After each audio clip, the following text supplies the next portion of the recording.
அஸ்ஸலாமு அலைக்கும் வரஹ்மத்துல்லாஹி வபரகாத்துஹு.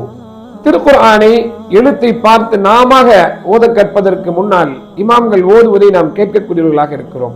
அப்படி கேட்கிற பொழுது சில வார்த்தைகளை தவறாக நாம் உள்வாங்கிக் கொள்கிறோம். அதை நம்மைக்கு நாமே சரி செய்து கொள்கின்ற ஒரு தருணம் தான் இது.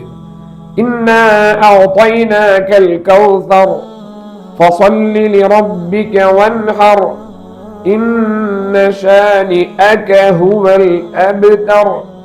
இன்ன ஷானிஅக என்ற ஹம்சாவுடைய ஒலிதான் இருக்கிறது.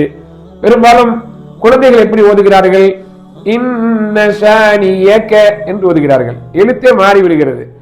என்றால் ஹம்சா தொண்டையின் கடைசியிலிருந்து வர வேண்டும். ஷானியக என்றால் அது யா நாவின் நடுவிலிருந்து வர வேண்டும்.